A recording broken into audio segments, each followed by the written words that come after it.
Dari Utsman ibn Affan berkata, aku mendengar Nabi SAW bersabda, sesiapa yang membaca Bismillahilladzi la yadurru ma'asmihi syai'un fil ardi wala fis sama' wa huwas sami'ul alim, yang bermaksud dengan nama Allah yang dengan namanya tidak ada sesuatu pun yang dapat memberikan kemudaratan di bumi maupun di langit. Dialah yang maha mendengar lagi maha mengetahui. Sebanyak 3 kali, maka dia tidak akan ditimpa bala yang datang secara tiba-tiba sehingga subuh. Dan barang siapa yang membacanya ketika subuh sebanyak 3 kali, maka dia tidak akan ditimpa bala secara tiba-tiba sehingga petang, iaitu malam. Hadis rawahu Abu Dawud menurut Syekh Syu'ib Al-Arnud. Hadis ini adalah hasan. Bismillahirrahmanirrahim. Assalamualaikum dan hai, apa khabar murid-murid semua? Teacher doakan semoga semua dalam keadaan baik ya. Alhamdulillah, berjumpa lagi kita dalam slot tuition online Perlis Mengaji. Dah masuk fasa ke-6 kita punya TOPM kita. Tidak sangka ya, dah lebih 3 bulan kita bersiaran secara langsung. Alhamdulillah, tuition online Perlis Mengaji ini merupakan satu platform yang dibina untuk anak-anak murid belajar semasa duduk di rumah dan mengulang kaji pelajaran. Platform ini juga diharap bermanfaat kepada para guru dalam menyampaikan PDPC dengan lebih berkesan.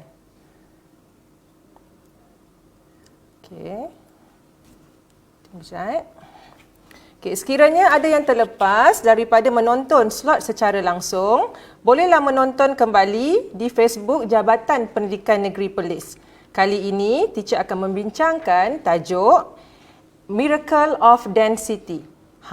Tahu tak murid-murid apa maksud density? Kalau masing-masing nak tahu, kena tonton sampai habis slot kita ni ya.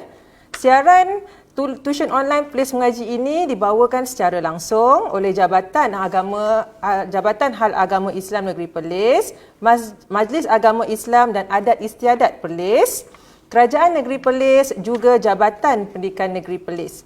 Terima kasih pada semua yang terlibat. Okey, insya-Allah hari ini agenda yang akan kita bincangkan dalam Miracle of Density ialah biodata pembimbing, standard pembelajaran, timbul dan tenggelam, ketumpatan,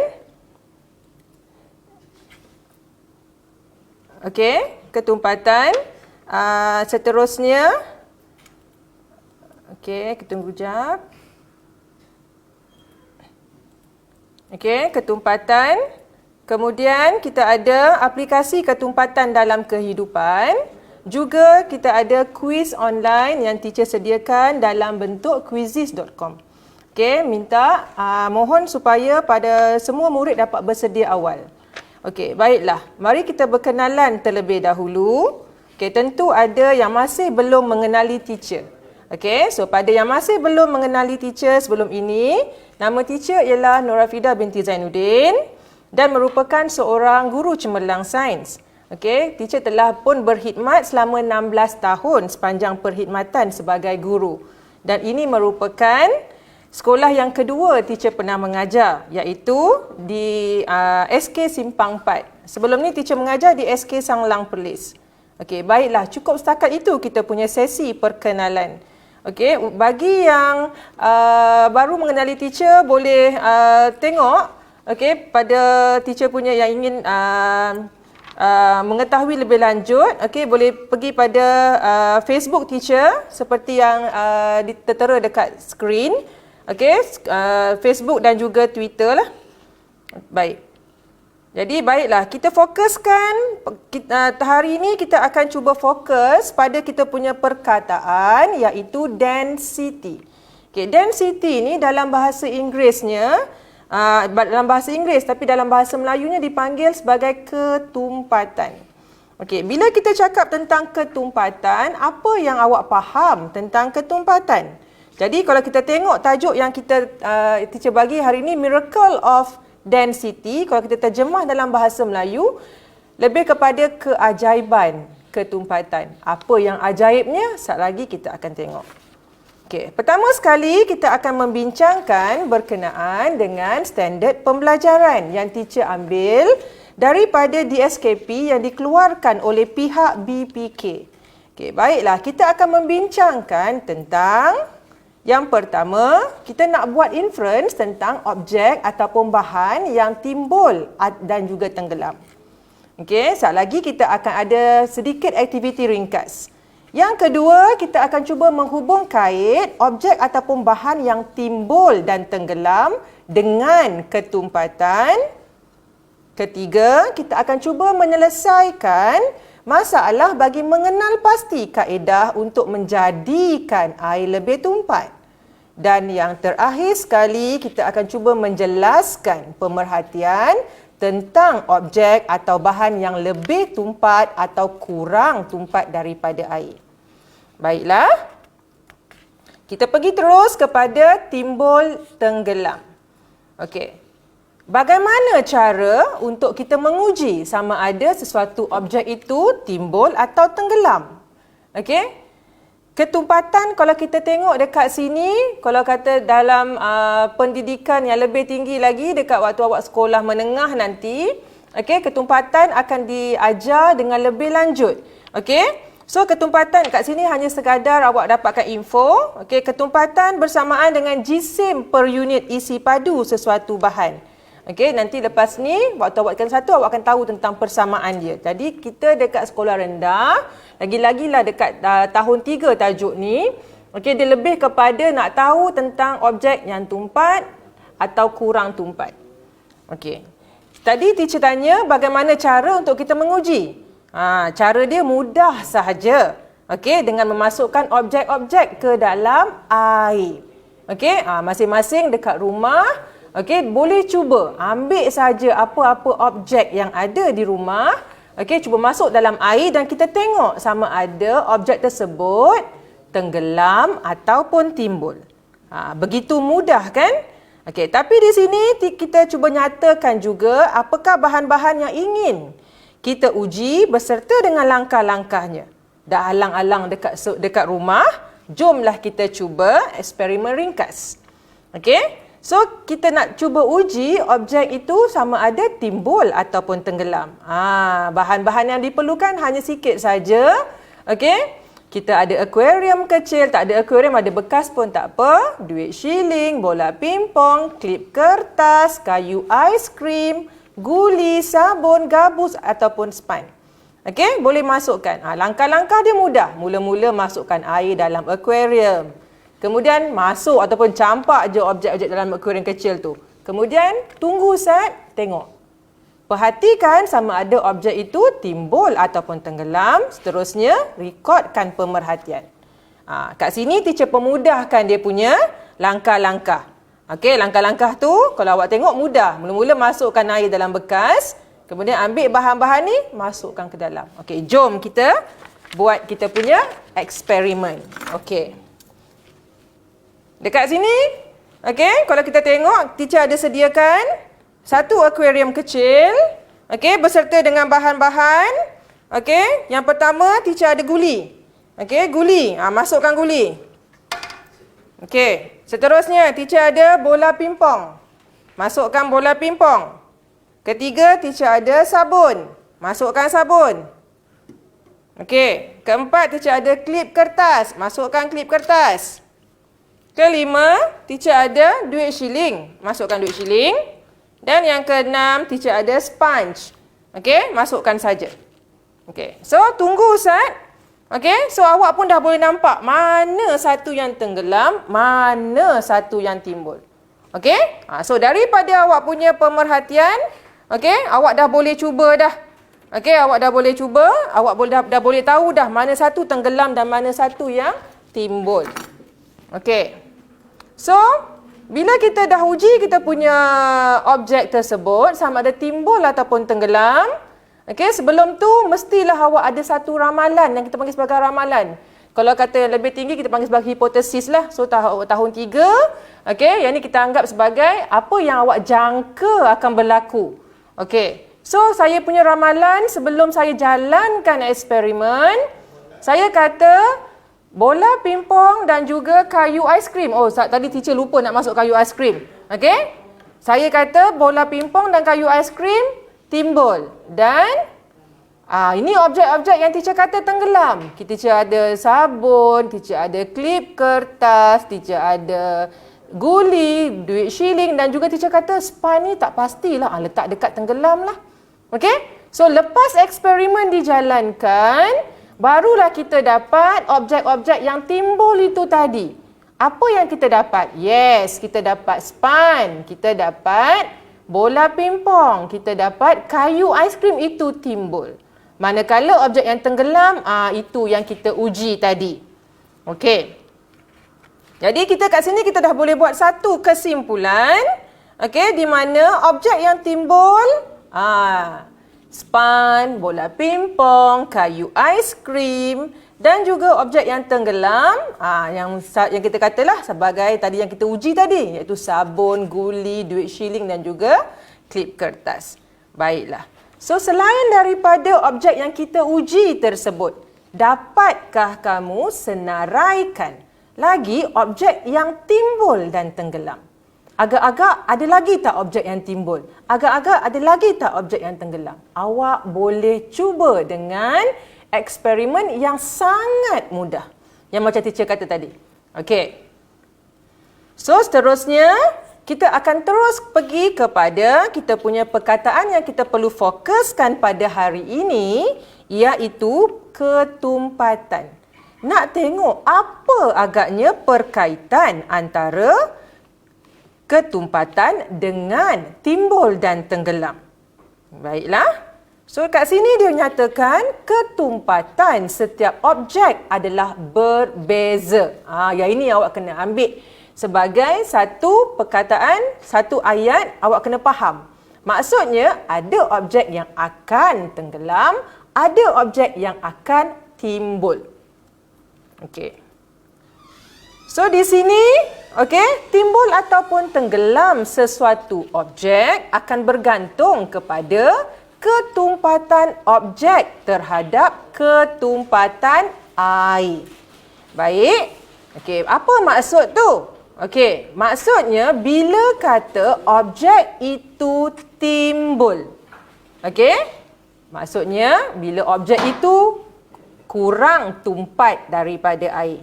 Dan bila kita kata objek itu tenggelam, bermaksud objek itu lebih tumpat daripada air. So dekat sini tiada istilah ringan dan juga berat. Okey, dia guna perkataan lebih tumpat ataupun kurang tumpat. Okey, kita tengok sekali berkenaan dengan span. Okey, dekat teacher, dekat dalam gambar pun awak boleh nampak span. Kalau awak tengok span dekat rumah awak, okey, awak boleh tengok span, okey, kalau dekat tangan teacher pun ada span kat sini. Okey, span ni dia ada, apa yang ada pada span? Dia terdapat ruang-ruang udara dekat sini. Okey, ruang-ruang udara ni lah yang menyebabkan dia akan timbul di atas permukaan air. Manakala kalau kita tengok pada sabun, okey, sabun buku, duit shilling dan sebagainya, awak akan nampak tiada ruang udara. So, tu sebablah sabun dia akan tenggelam dan span dia akan terapung atas air. Okey. Jadi kat sini teacher cuba timbulkan persoalan pada awak semua. Mari kita fikirkan sebentar kepada soalan ini. Okey, mengapa kayu balak timbul di permukaan air? Semua kenal kan kayu balak besar mana? Agak-agak mesti awak kata, oh kayu balak ni besar. Dia berat lah. Tapi kan kenapa ya? Dia timbul atas air. Jadi konsep berat tak boleh guna kat sini. Okey? So agak-agaknya dah tahu apa dia punya sebab. Boleh kongsikan jawapan dia dalam kita punya ruang komen. Nanti sekejap lagi bila habis teacher punya slot, kita akan bincangkan. Okey? Okey. So, mengapa kayu balak timbul di permukaan air dan kenapa pula gelang getah tenggelam di dalam air? Jadi masing-masing kalau kata dengar, tonton daripada awal, dah boleh kaitkan antara ketumpatan dengan timbul dan tenggelamnya sesuatu objek. Okey. Jadi, rasanya semua dah boleh faham tentang konsep ketumpatan. Sekarang, tiba pula masa kita menjawab soalan iaitu bagaimana nak jadikan air lebih tumpat. Dengan erti kata lain, persoalannya berbunyi begini. Bolehkah kita mengapungkan objek yang kita tahu memang tenggelam? Gitulah. Okey, dengan itu jom kita jalankan satu lagi penyiasatan. Kenapa teacher punya slot ni banyak sangat hands on ni? Sebab teacher tahu bila kita belajar sains kita kena buat sesuatu. Kalau kita tak buat, kita just cerita saja, pelajar tak boleh dapat. Banyaklah. Okey? Dengan itu, okey, kita cuba tengok bolehkah kita mengapungkan objek yang tenggelam dengan menjadikan air lebih tumpat. Kita akan jalankan satu lagi penyiasatan. Okey, di mana kita perlukan bahan-bahan seperti bika. Kalau tak ada bika, tak payah risau. Boleh guna gelas, boleh guna bekas. Yang kalau boleh cari yang lut sinar. Okey, supaya kita boleh nampak apa yang berlaku. Seterusnya kita perlukan garam. Dan telur, juga sudu untuk kita mengacau. Ataupun kita nak, inilah. Okey, so cara dia mudah saja. Iaitu yang pertama kita penuhkan dulu gelas dengan air. Okey, masukkan telur. Okey, kita cuba buat.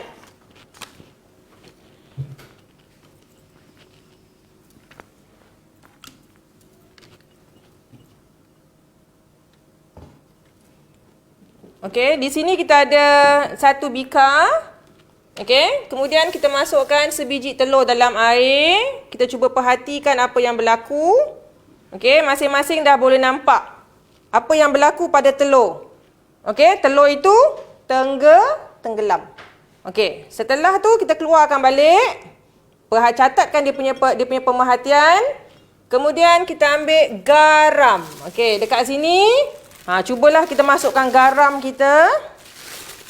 Kalau rasa banyak-banyak ni, rasa dalam 3 ataupun 4 sudu lah. Okey, 1 2 3. Okey, kita try dulu. So, kita cuba kacau dulu kita punya air. Bagi garam itu larut. Dah macam kelas masakan dah. Okey. Seterusnya kita masukkan garam, kita kacau. Okey, bagi dia larut, betul-betul larut. Kemudian baru kita akan masukkan semula kita punya telur yang tadi, yang kita masukkan tadi tu. Tadi awak kata awak punya telur tadi tenggelam. Okay, now masing-masing kita cuba buat magic side. Okay, so garam dah larut, kita masukkan kita punya telur. Okey, maksudnya telur garam tu masih lagi tak pekat. Okey, boleh tambah lagi garam. Dia nak tengok sampai telur tu naik atas lah. Okey, tadi 3, mungkin 5 sudu kot. Air banyak besar, bekal pun besar. Okey, kita bagi dia larut sekali lagi.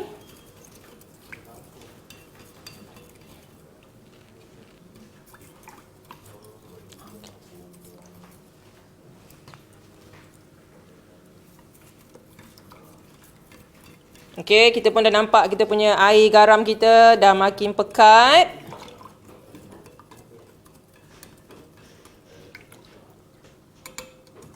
Sebab mungkin Sebab tu teacher cuba kat rumah, teacher guna air yang sedikit dengan bekas yang kecil lagi lah.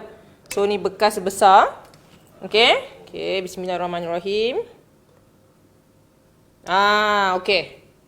So nampak tak masing-masing? Yang mana telur tadi dia berada di bawah dasar bika. Now dia dah duduk dekat atas. Okey, so sekarang ni kita dah jadikan dia air tu lebih tumpat. So sekarang kalau tadi mula-mula tadi kita kata telur lebih tumpat daripada air tu sebab dia akan tenggelam. Tapi bila kata kita dah buat, kita dah letak garam dekat situ, kita jadikan air lebih tumpat. Okey, so kita akan nampak telur tu akan timbul. Okey. So kita balik. Okey. So telur akan menjadi lebih tumpat daripada air dan akan tenggelam ke dasar gelas. Itu waktu mula tadi. Apabila kita larutkan garam ke dalam air, larutan dalam gelas menjadi lebih tumpat daripada telur. Sebab itu telur itu timbul. Okey? So inilah hasilnya apabila kita masukkan garam dengan kuantiti yang berbeza. Okey. Yang ini teacher buat satu. Okey, kalau yang ini gambar dia. Okey, kita nampak. Okey, yang ini awak boleh cuba jaya dekat rumah. Mula-mula kita letak 2 sudu garam, letak 4 sudu. Kemudian tadilah teacher buat. Tadi mula-mula letak 3 sudu garam. Tengok telur tu masih lagi dekat bawah. Kita tambah lagi, bagi pekat lagi. Okey? Ingat tak tadi teacher ada sebut jika sesuatu objek kurang tumpat daripada air, maka objek tersebut akan timbul. So inilah dia punya hasil dia. Okey. So kita nak teacher cuba untuk mencari info berkenaan dengan okey. Kalau kita tengok situ tadi dia kata apabila garam dilarutkan dalam air akan menjadi lebih tumpat. Maka air boleh menjadi tumpat apabila garam kita tambahkan. Okay. Ini adalah sedikit info berkenaan dengan laut mati. Pernah dengar tak laut mati, murid-murid? Bukan laut yang kita nak pergi mati ya. Okey. Ini adalah berkenaan dengan laut mati. Okey, laut mati ni merupakan tasik air masin yang terletak di sempadan Jordan dan juga tebing barat. Kenapa teacher ambil info ni sebagai tambahan? Okey, kita cuba tengok dekat sini. Agak-agak boleh tak jadi kalau awak pergi ke laut, awak boleh duduk baca surat khabar dekat dalam laut tanpa awak tenggelam kalau macam tu. Mungkin payah sikit lah. Melainkan awak memang dah belajar cara nak mengapungkan diri. Okey, tapi apa yang berlaku dekat laut mati, okey, siapa-siapa yang masuk dalam situ, dia akan terapung. Okey? Kat situ kita tengok airnya mempunyai kemasinan kedua tertinggi selepas laut asal di Djibouti. Okey, dengan kemasinan sebanyak 33.7%. Kadar kemasinan. Kalau agak-agak kalau kita tengok laut dekat Perlis ni kan, dia punya air masin tu rasanya tak sampai berapa persen. Tapi kalau dekat laut mati, kadar kemasinan dia tinggi. Okey? Kemudian oleh sebab itu, tiada satu pun hidupan yang boleh hidup di dalamnya dan kapal dia tak boleh berlayar atas permukaannya. Agak-agak sebab apa? Okey? Mungkin sebab garam yang terlalu tinggi, dia boleh menyebabkan macam-macam. Hakisan ke. Okey? Jadi tak ada siapa yang boleh masuk dalam tu. Ini adalah antara pelancong lah yang pergi untuk nak menikmati. Okey? Kalau kita tengok, awak boleh tambahkan awak punya pengetahuan dengan mendapatkan kisah-kisah menarik tentang laut mati ni melalui pembacaan di internet ataupun mana-mana buku. Okey? Bila awak baca, awak boleh kaitkan. Dulu kalau kita tengok, kaitkan dengan kejadian pada zaman Nabi Lut. Okey, Nabi Lut yang mana Allah timpakan ke atas kaum dia tu. Jadi awak boleh baca tentang sejarah tentang laut mati ini. Okey? Baiklah, kita akan cuba sambung semula berkenaan bagaimana kita nak jadikan air lebih tumpat. Jadi dekat situ dia ada sebut selain daripada penambahan garam. Penambahan gula ke dalam air juga akan menjadikan air lebih tumpat. Boleh semak dalam buku teks tahun 3 KSR Semakan Semula. Ada yang dia buat gambar, yang dia buat dia buat model ikan menggunakan lobak merah. Kemudian cara yang sama macam teacher buat tadi, kita gaulkan dengan tadi teacher guna garam tapi dia gunakan gula. Lama-lama nanti ikan yang memang yang dibuat daripada lobak merah tu, daripada dia tenggelam, dia akan timbul. Itu juga merupakan salah satu kaedahnya. Okay, mari kita bincangkan pula tentang ketumpatan cecair. Cecair pun kita boleh nampak mana lebih tumpat, mana kurang tumpat. Okey, ketumpatan cecair yang ini teacher ambil terus daripada aktiviti daripada buku teks. Okey, yang mana kita perlukan bahan, kita ada 100 ml air berwarna, kita ada 100 ml minyak masak dan 100 ml minyak ataupun gliserin. Gliserin ni, okey, dinyatakan dekat situ kita boleh cari dia dekat kedai farmasi ataupun di kedai barang-barang buat kek lah.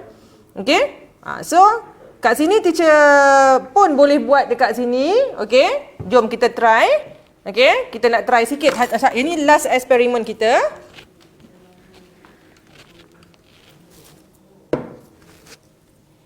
Okey, kat sini teacher ada beberapa jenis bahan, 3 jenis cecair. Okey, yang pertama teacher ada air berwarna, ni air biasa. Teacher warnakan dengan warna merah untuk kita nak tengok dia punya perbezaan nanti. Okey. Yang kedua teacher ada minyak masak. Okey, dan yang ketiga teacher ada gliserin. Ni gliserin. Teacher beli, suami teacher pergi beli dekat kedai buat kek. Harga dia dalam RM4 lebih je. Okey, so cara dia mudah. Yang pertama, air tadi kita tambahkan dengan minyak. Okey, tambahkan dengan minyak. Okey. Kita guna minyak semualah. Okey. Kemudian dia kata dia suruh kita kacau. Okey, kita kacau lah. Goncang. Okey. Okey, tunggu sebentar.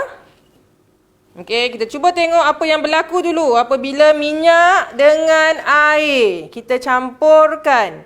Awak boleh nampak dia punya perbezaan dekat sini. Okey, sini air, sini minyak. Okay, so maksudnya kat sini kita boleh buat satu kesimpulan, iaitu minyak kurang tumpat daripada air. Betul ya? Okey. Seterusnya kita cuba masukkan gliserin. Okey, gliserin warna putih. Kita tengok sekali lagi dia akan bercampur tak bercampur. Okey. Gliserin. Okey, kita boleh nampak. Okey, kita biarkan set. Okey. Okey, tunggu kejap. Dia dah mula terpisah. So masing-masing dah boleh buat satu kesimpulan. Siapa yang lebih tumpat, siapa yang kurang tumpat sekarang? Boleh nyatakan dekat komen sekarang. Antara gliserin, air dan juga minyak. Siapa yang kurang tumpat, siapa yang lebih tumpat. Maksudnya yang duduk di bawah ini akan jadi lebih tumpat daripada air. Okey, lebih tumpat daripada air. Kalau kata yang berada dekat atas air bermaksud dia adalah kurang tumpat daripada air. Okey, so boleh nampak kat sini. Okey, dia punya. Okey, sebab nanti cuma masuk sikit je. Dia punya yang gliserin kat bawah ni kalau kita nampak warna putih. Okey?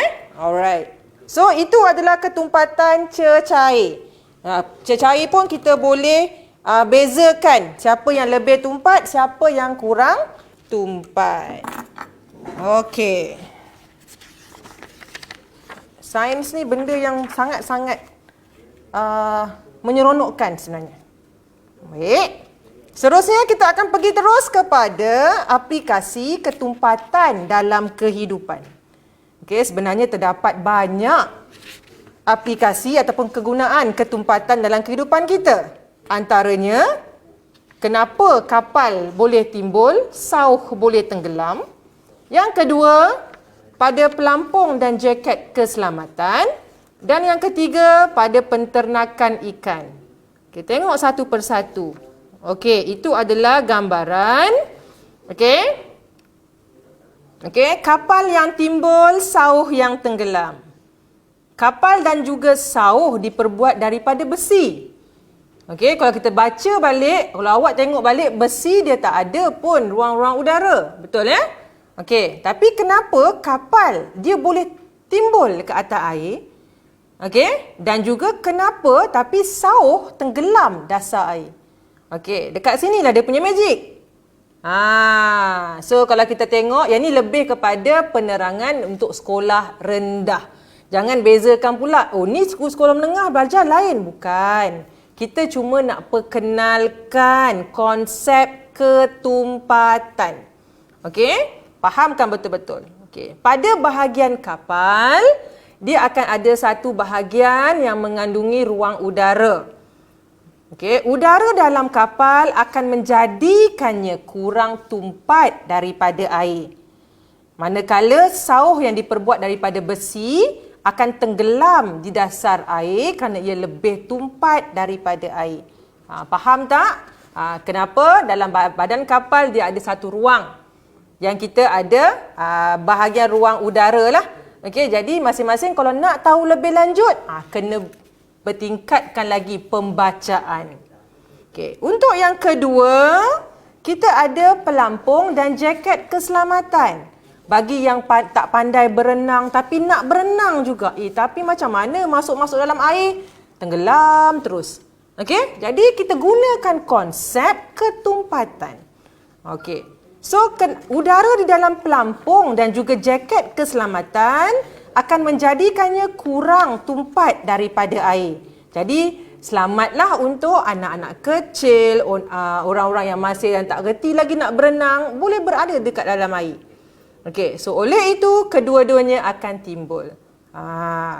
Dan yang ketiga, okey, kita gunakan dalam industri penternakan ikan. Okey, cuba tengok dekat situ ada sangkar pembiakan ikan yang mana dipasang pelampung. So, pelampung-pelampung ini akan menjadikan sangkar itu kurang tumpat daripada air. So, dia akan terapung dekat atas permukaan air. Jadi, ikan-ikan tu berada di bawah. Tak adalah ikan tu akan lari sana sini kan? Okey. Oleh itu, ia akan timbul di permukaan air. Okay, seterusnya, tiba masa untuk kita punya quiz online, quizizz.com. Okey, kita nak uji balik pengetahuan awak tentang tajuk yang kita pelajari hari ini. Okey, hari ini teacher cuba sediakan 9 soalan. Soalan yang mudah. Okey, so diharapkan agar semua telah pun bersedia. Okey? Kita punya kod permainan kita pada hari ini ialah itu dia punya kod 322171. Teacher sedang menunggu pemain untuk join kita punya game. Baik, kita tunggu siapa yang nak join. Sekali lagi teacher sebut dia punya game code dia 322171. Masih lagi menunggu siapa yang nak masuk.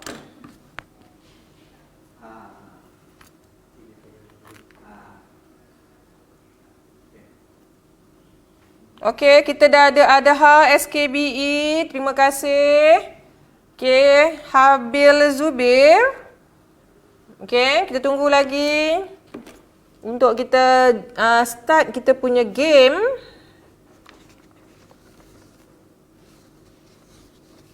Baru ada 2 orang.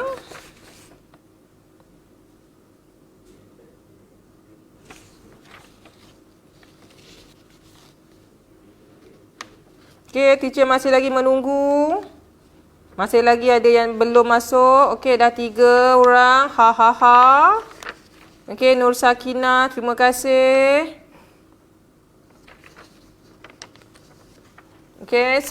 tunggu lagi, jadikan ada 10 orang sekurang-kurangnya untuk kita start kita punya game.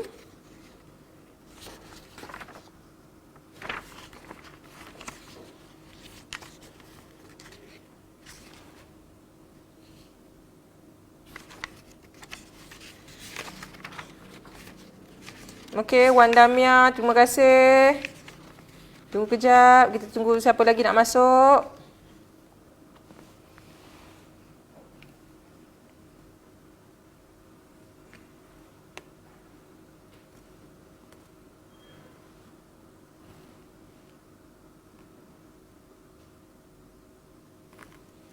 Okey, kita ada 5 orang.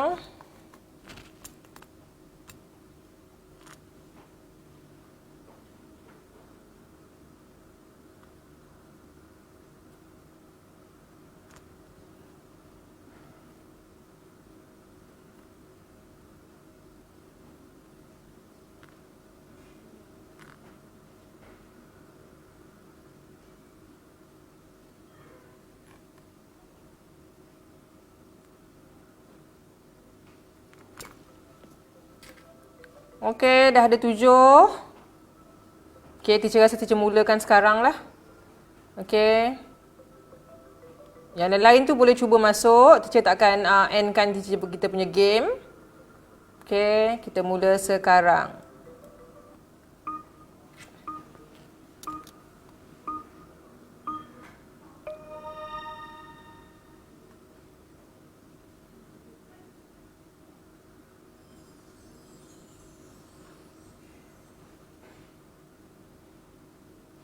Okey, sekali lagi teacher ingatkan untuk quizzes ini dia lebih kepada ketepatan dan juga cepat.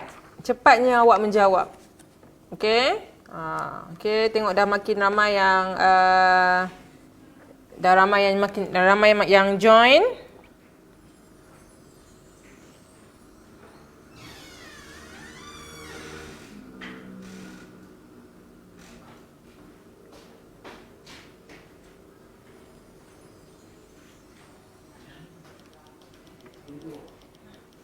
Okey. Kita tunggu sikit lagi.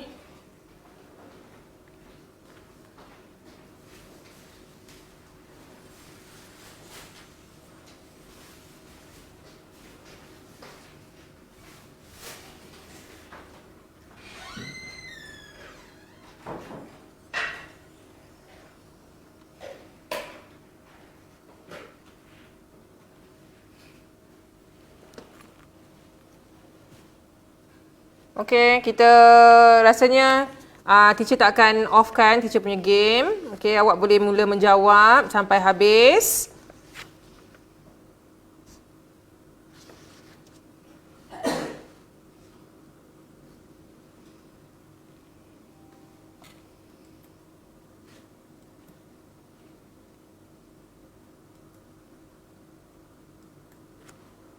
Okey, dengan berakhirnya kuis online kita pada hari ini, okey, maka berakhirlah slot teacher.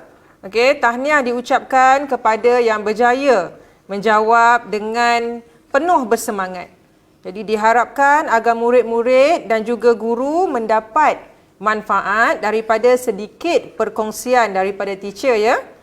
Baiklah, sebelum itu teacher ingin mengucapkan terima kasih kepada yang sudi menonton. Sesungguhnya yang baik itu datangnya daripada Allah dan yang kurang dan buruknya datang daripada diri teacher sendiri. Sekian, terima kasih. Okay, Assalamualaikum warahmatullahi wabarakatuh.